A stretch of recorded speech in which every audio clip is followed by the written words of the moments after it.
हाय, मैं हूँ नोरा। ज्यादातर समय मैं बहुत स्वीट रहती हूँ, पर जब मुझे प्यार होता है तो मैं जेलस साइको बन जाती हूँ। आगे बढ़ने से पहले प्लीज लाइक और सब्सक्राइब करें। इसके लिए मैं अपनी मॉम को ब्लेम करती हूँ। वो और dad high school sweet hearts थे, पर समय के साथ डैड को काम पर प्रमोट किया गया और वो बिजी हो गए। उन्होंने मॉम पर ध्यान कम दिया और वो इनसिक्योर हो गई। मतलब एकदम पागल हो गई वो। जैसे एक बार मार्केट में डैड ने दरवाजा खोला किसी और लड़की के लिए और मॉम को लगा वो उससे फ्लर्ट कर रहे थे। उन्होंने उस लड़की के ऊपर तरबूज भी फेंका। या मेरी छठी बर्थडे पार्टी में जब डैड ने फीमेल क्लाउन को एक पीस केक का दिया, मॉम गुस्से से वहाँ पर गई, केक को मुक्के मारकर पिचका दिया और क्लाउन की चड्डी भी खींची। वायलेंस नहीं करनी चाहिए, पर ये बहुत फनी था। जब मैं 3rd क्लास में थी तो मॉम को पक्का यकीन था कि डैड का अफेयर चल रहा है उनकी नई सेक्रेटरी के साथ। तो एक दिन वो मुझे और मेरी बड़ी बहन सोफी को उनके ऑफिस ले गई। प्लीज आंटी, हमारे डैडी को मत छीनो, उन्हें हमसे दूर मत ले जाओ। हमें खाना कौन खिलाएगा, कपड़े कौन दिलाएगा? आप चाहती हो हम अनाथ हो जाएं? बहुत बुरी चीज होती है एक क्या था, मैंने हाथ पे लिखा था, ओह हाँ, होम ब्रेकर बुरे होते हैं। तुम जेल में जाओगी गंदी आंटी। एक सेकंड रुको, क्या तुमने मेरी जीन्स पहनी है? मुझे अपनी जीन्स और अपना पति वापस चाहिए चुड़ैल। पागल हो गए हो क्या तुम? जैसे मेरी साइज 0 की जीन्स तुम्हारी मोटी कमर पर चढ़ेगी भी। मॉम गुस्से में सेक्रेटरी के ऊपर कूद पड़ी। वो बच गई और सीधा चिल्लाते हुए भागी हॉलवे से नीचे। मॉम उसके पीछे पीछे गई और दोनों लड़ते लड़ते सीधा गिर पड़े कॉन्फ्रेंस टेबल पर, जहाँ डैड की इम्पोर्टेंट मीटिंग चल रही थी बड़े एग्जीक्यूटिव्स के साथ। क्या हो रहा है यहाँ? तुमने मुझ पर चीट किया और इस चुड़ैल को मेरी जीन्स भी दे दी। मॉम ने उस दिन गुस्से में डैड पर स्टेपलर फेंका, पर वो जाकर लगा उनके बॉस को और डैड को नौकरी से निकाल दिया गया। और वो दिन था जब वो हमें भी छोड़कर चले गए। सोफी और मुझे बहुत बुरा लगा। अपने आंसू पोंछो लड़कियों, वो जाता नहीं अगर मुझ पर चीट नहीं कर रहा होता। मेरी बात सुनो, सारे आदमी बेकार ही होते हैं, हम उनके बिना ही अच्छे हैं। इसके बावजूद 7th क्लास में मुझे मेरा पहला क्रश हुआ। उसका नाम था एडम, वो हमारा पड़ोसी था। एक दिन सोफी ने मुझे पकड़ा अपनी खिड़की से उसे घूरते हुए।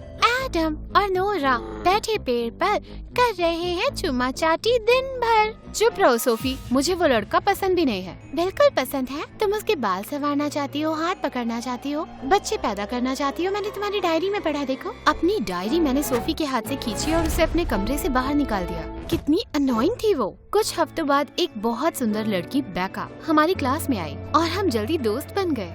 एक बार हम दोनों मेरे घर पर थे कि तभी एडम वहाँ आया। हाय, मैं कुछ कुकीज लाया था तुम्हारे लिए जो मैंने बनाई थी। क्या तुम फ्री हो? हाँ, मैं फ्री क्यों नहीं होंगी।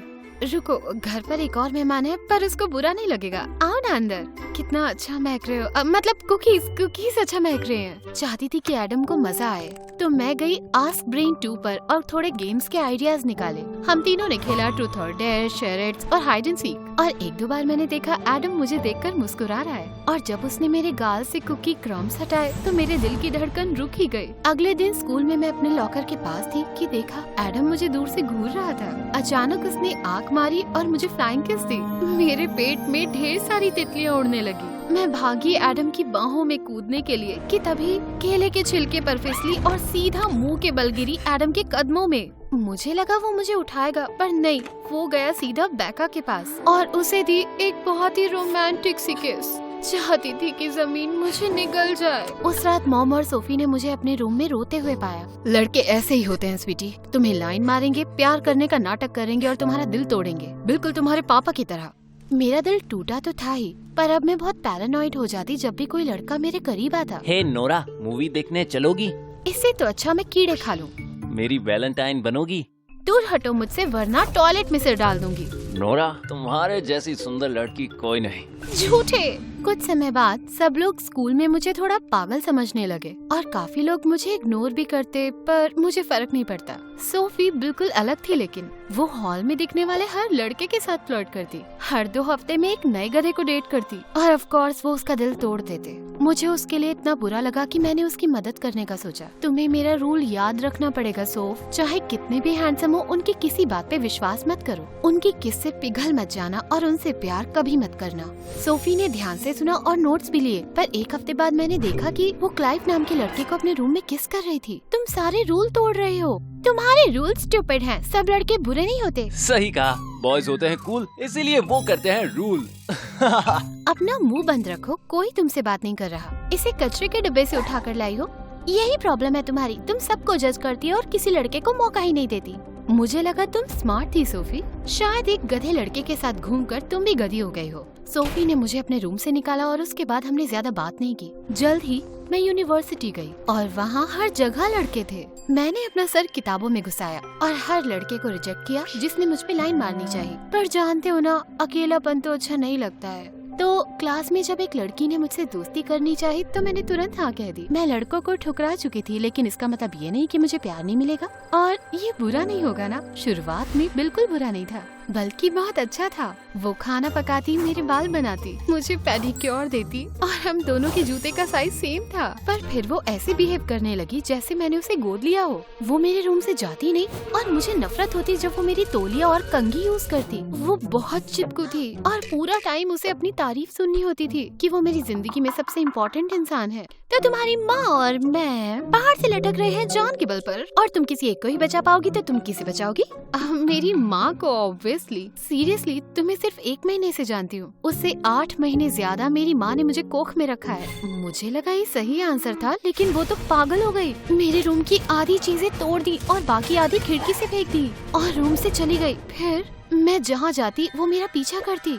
मैंने अपने बाकी दोस्तों से बात की कि मैं थोड़ा अनसेफ फील करती हूँ, तो वो सब हंसने लगे। हाँ, अगर लड़के को डेट करके ये सब शिकायत करो तो सब ध्यान से सुनेंगे, पर कोई साथ नहीं देता अगर वो लड़की हो। कम ऑन, वो सिर्फ 5 फुट की है और एकदम हार्मलेस लगती है, क्या ही बिगाड़ लेगी तुम्हारा। पर जब उसने मुझे किडनैप करने की कोशिश की तो लोगों ने मुझे सीरियसली लिया। उसे यूनिवर्सिटी से निकाल दिया गया और मुझे रेस्ट्रेनिंग ऑर्डर मिला। उसके बाद से लड़कियों से भी दूरी बना ली। फिर मेरे जूनियर ईयर में सोफी मेरे डॉर्म में आई, बहुत ही बुरी खबर लेके। क्लाइव ने मुझे प्रपोज किया। मजाक कर रहे हो यार, वो लूजर बिल्कुल तुम्हारे लायक नहीं है। घबरा मत बहन, मैं हैंडल करूंगी। क्लाइव को एक ब्रेकअप टेक्स्ट भेजो, बोलो कि वो बदबू मारता है, तुम्हें उल्टी आती है और तुम कभी उससे नहीं मिलना चाहती। नहीं, मैं क्लाइव से प्यार करती हूँ। मैंने हाँ कहा और हमारी शादी 4 हफ्तों में है। मैं पूछने आई थी क्या तुम मेरी मेड ऑफ ऑनर बनोगी? मुझे यकीन नहीं हो रहा था। मुझे लगा क्लाइव बस एक फेस था। मैं गला फाड़ कर चिल्लाना चाहती थी, मत करो ऐसा, जिंदगी बर्बाद हो जाएगी। पर उसकी जगह मैं मान गई और हाँ कहा। मतलब क्या ना कहना अलाउड भी था? जब सोफी की शादी के लिए घर आई तो क्लाइव के बारे में खुला दिमाग रखने की कोशिश की, पर क्लाइव बहुत बेकार था। वो मजाकिया नहीं था, महा बोरिंग था और सोफी को इग्नोर करके सारा टाइम या तो अपने दोस्तों के साथ बिताता या फिर अपनी कार ठीक करते हुए। तो जब समय आया मेड ऑफ ऑनर की स्पीच देने का तो चीजें हाथ से निकल गयी। ये जाम सोफी और क्लाइव के नाम। क्लाइव गधा है, सड़े अंडे जैसी बदबू मारता है और उसकी शक्ल लगती है घोड़े की बट। ये तुम क्या कर रहे हो? सोफी, समझ नहीं आता इसे झेलती कैसे हो? इसके पैसे के लिए शादी कर रहे हो क्या? ओह, ये तो कंगाल है। देखो, हम जानते हैं शादी टिकेगी तो है नहीं, तो बात को यहीं खत्म करते हैं और मैं तुम्हें सस्ती वेडिंग ड्रेस से बाहर निकालती हूँ जो क्लाइव शनि बाजार से लाया है। सोफी को इतना गुस्सा आया कि उसने वेडिंग केक मेरे मुंह पे मारा। क्लाइव की माँ रोई और बाकी की ब्राइडल पार्टी ने मुझे बिल्डिंग से बाहर भगा दिया। अगले दिन मैं जाने की तैयारी कर रही थी कि सोफी मेरे कमरे में आई। मुझे लगा मुझे मारेगी, पर उसकी जगह उसने मेरा हाथ पकड़ा। सुनो नोरा, मैं तुम्हारी तरह नहीं हूँ के। मेरे मन में कड़वाहट, गुस्सा या आदमियों के लिए नफरत नहीं। मैंने क्लाइव को चुना है और मेरी जिंदगी में रहना चाहती हो तो इसकी इज्जत करो। ठीक है, पर एक बड़ी गलती कर रहे हो तुम। गलती तुम कर रही हो। प्यार असली है और एक दिन उम्मीद है तुम इसे जानो। मैं तो बस सही चीज करना चाहती थी, पर साफ है सोफी प्यार में अंधी थी, इसे समझ नहीं पाई। पर जब मैं यूनिवर्सिटी में वापस आई तो मेरी जिंदगी एकदम पलट गई। मेरे दोस्त और मैं एक रेस्टोरेंट गए मेरा बर्थडे मनाने, पर जब हम वहाँ पहुँचे तो वेटर ने बताया हमारी टेबल बुक्ड है। 3 गधे लड़के वहाँ बैठकर मजाक कर रहे थे, हंस रहे थे, पर मैंने ये टेबल हफ्ते भर पहले बुक की थी।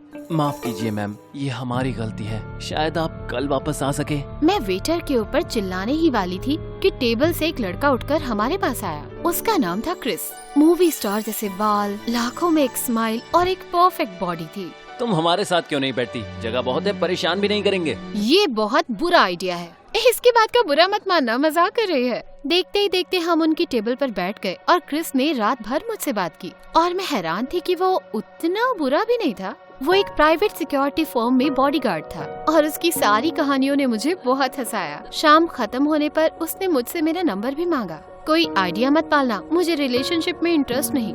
मुझे भी नहीं, मैं बस दोस्त बनना चाहता हूँ। उसके बाद से क्रिस और मैं रात भर एक दूसरे को टेक्स्ट करते और जल्द ही एक दूसरे के साथ हर रोज घूमने भी लगे। नहीं, हम डेट नहीं कर रहे थे, हम तो बस अब ठीक है, सच है। जब भी उसके पास होती तो उसके परफ्यूम से चक्कर आते और जब वो मुझे देखता तो मेरे पेट में वो हलचल होती जो चीज खाने के बाद होती है। और जब उसका हाथ मेरे हाथ को छूता तो मुझे एसिड रिफ्लक्स होने लगता। हाँ, मेरा ध्यान भटका और मुझे प्यार हो गया। ओके, पर मैं अकेली नहीं थी।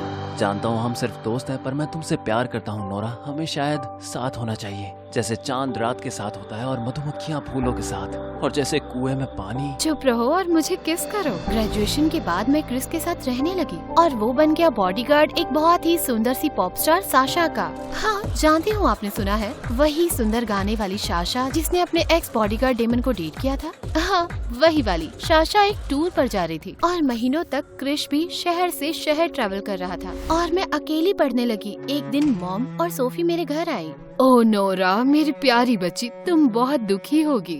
आप क्या बोल रही हो? बस करो मॉम, अपने काम से काम रखो। तुम्हारी बहन को जानना होगा। मॉम ने मुझे ऑनलाइन फोटोज दिखाई जिसमें साशा क्रिस की बाहों में थी, हंस रही थी। फिर उन्होंने टीवी चालू किया। फिर एक स्टूपिड रिपोर्टर ने कहा क्रिस और साशा साथ में कितने अच्छे लगते हैं। जब मैंने ये सुना तो अचानक एक बैट उठाया और टीवी को चकनाचूर कर दिया। नोरा, मॉम की बात मत सुनो, वो पैरानॉइड है। ये सारी बातें तो सिर्फ गॉसिप है। साशा डीमन के साथ है और क्रिस तुम्हें प्यार करता है। नोरा, अपनी बहन की जैसी बेवकूफ मत बनो। हर कोई झूठ बोलता है, चीट करता है। सोफी और मॉम के जाने के बाद मैंने क्रिस को कॉल किया पर उसने नहीं उठाया। मॉम की कई बातों के बारे में सोचती रही। मैंने अपने सारे रूल तोड़े और अब मेरा दिल खतरे में था। तो अगली सुबह मैंने अपना हुलिया बदला, साशा के अगले कॉन्सर्ट वेन्यू तक बस ली और सेट पर एक एक्स्ट्रा के तौर पर साइन अप किया और उन दोनों पर चील जैसी नजर रखी। जब भी क्रिस साशा के कान में कुछ कहता तो मेरा दिल जलने लगता। उसने एक बार उससे अपनी ड्रेस भी बंद कराई। बाकी लोग मर गए थे क्या? एक शाम साशा की परफॉर्मेंस के दौरान मैं बैक स्टेज थी। मैंने देखा क्रिस एक दूसरी डांसर को लेकर कमरे में गया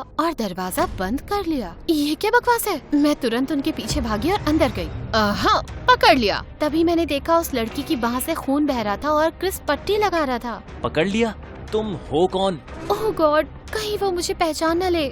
मैं मुड़ी और तेज भागने लगी पर क्रिस भी मेरे पीछे पीछे आने लगा। घबराहट में मैं सीधा स्टेज की तरफ भागने लगी। रेड अलर्ट, रेड अलर्ट, सांप जा रहा है चील के पास। स्टेज पर जाकर मैं सारे डांसर से टकरा गई और मैं साशा की तरफ जाने ही वाली थी कि अचानक 4 लोगों ने पकड़कर मुझे गिरा दिया और ऑडियंस चौंक गई। मुझे तुरंत ले जाया गया और बैक स्टेज जाकर मैंने क्रिस का सामना किया। नोरा? फिर मुझे एहसास हुआ मेरा विग निकल गया था। साशा की परफॉर्मेंस खराब हो गई और उसके मैनेजर ने जिद की कि क्रिस को नौकरी से निकाले। तुम सोच क्या रही थी? तुमने मेरी क्लाइंट को खतरे में डाला और अब तो मेरी नौकरी और इज्जत दोनों गई। ओह पता नहीं क्रिस, मैं सोच रही थी कि कैसे मेरा हंकी बॉयफ्रेंड सारा टाइम पॉप स्टार और डांसर्स के साथ बिताता है और घर भी नहीं आता। मुझे ब्लेम कर सकते हो पैरानाइड होने के लिए? हाँ, कर सकता हूँ। मैंने शक करने का कोई भी कारण तुम्हें नहीं दिया है अभी तक। मैं बस नहीं चाहती कि तुम एक बॉडीगार्ड रहो। नहीं, ये मेरा जॉब है। तुम घर जाओ नोरा, तुम्हारे साथ नहीं रहना चाहता अभी। मुझे बुरा लग रहा था तो मैं गई एक डांस क्लब में ताकि अपना दिमाग हल्का कर सकूं। स्टेज पर बैंड के साथ एक क्यूट सा लड़का था जो मुझे देखकर आंख मार रहा था। मैं उसे पहचानती थी टीवी से, वो एक मूवी स्टार था। बिना कुछ सोचे समझे मैंने एक गहरी सांस ली, स्टेज पर गई और उसे एक पैशनेट किस की। अगली सुबह घर पर मैंने उठकर देखा तो इंटरनेट पर ढेर सारी पिक्चर्स थी मेरी उस मूवी स्टार को किस करते हुए। थोड़ी देर में क्रिस भी घर आ गया। तुम ऐसा कैसे कर सकती हो? मुझे लगा हम प्यार में हैं। हर कोई चीट करता है बेब, असली दुनिया में स्वागत है। मैं जानती हूँ तुम मुझ पर चीट करोगे, अब तक नहीं किया है तो बाहर में जाए ये स्टूपिड रिलेशनशिप। मैंने अपना सामान बांधा और सोफी के पास गई, पर जल्द ही मुझे बहुत बुरा लगने लगा था और तब मुझे एहसास हुआ मैं थी एक चीटर, जिस चीज से मैंने हमेशा नफरत की थी। मैंने बहुत बड़ी गलती कर दी, नहीं समझ आ रहा अब क्या करूँ। ना, बड़ी गलती कर दी तुमने। मैं तुमसे बात नहीं कर रही थी क्लाइव, रूड होने की जरूरत नहीं है। सही कह रही हो, मैं बहुत बुरी हूँ और मैंने तुम दोनों के साथ जो भी बुरा किया है उसके लिए माफी चाहती हूँ। मैं अपने आप को नहीं पहचान पा रही। मैं क्रिस को चोट नहीं पहुँचाना चाहती थी पर कुछ तो हो गया मुझे। तुमने मॉम की बात मानी नोरा, वो कहती है कि वो अकेले ही अच्छी हैं, पर मुझे दिखती है सिर्फ एक कड़वी पैरानाइड औरत जो खुश नहीं रह सकती और किसी और को भी खुश होते नहीं देख सकती। तुम्हें प्यार करने का हक है और प्यार पाने का भी। और हाँ, कभी कभी प्यार में चोट लगती है पर कभी कभी ये अमेजिंग भी होता है, जैसे जो मेरे और क्लाइव के बीच है। समझ नहीं आता क्लाइव के साथ ये कैसे पॉसिबल है। अच्छा ठीक है, सॉरी, तुम सही हो। मैं एक थेरेपिस्ट के पास जाने लगी। सीखा अपनी इनसिक्योरिटी से डील करना और दिल पर भरोसा करना। क्रिस को एक चिट्ठी भी लिखी उससे माफी मांगते हुए। उसने जवाब नहीं दिया, पर कोई बात नहीं। एक दिन मैं उस कैफे में खाने गई जहाँ क्रिस और मेरी पहली किस हुई थी कि तभी कोई मेरे पास आया। तुम मेरी टेबल पर बैठी हो। मैंने उठकर देखा तो क्रिस मुझे देख रहा था। उससे समंदर जैसी खुशबू आ रही थी। मैं बहुत खुश थी, पर मैंने कूल रहने की कोशिश की। तुम्हारा नाम तो नहीं लिखा इस टेबल पर। सही कहा, तुम्हारे साथ बैठ सकता हूँ? मुझे लगा तुम मुझसे नफरत करते हो। पहले करता था, तुमने मेरा दिल तोड़ा है, पर नफरत कब तक तुमसे करता रहूंगा। शायद एक दिन तुम मुझे माफ कर पाओ। तुम मेरी जिंदगी का प्यार थे और मेरे बेस्ट फ्रेंड भी। तुम्हें वापस चाहती हूँ, पर समझूंगी अगर तुम मुझ पर विश्वास न करो। क्या हम फिर से शुरू कर सकते हैं? हम एक एक दिन करके आगे बढ़ेंगे। प्रॉमिस नहीं कर सकता, पर हमें एक मौका जरूर देना चाहूंगा। और इस बार मैं अपने सारे स्टूपिड रूल्स को भूलकर अपने दिल की सुनने वाली थी।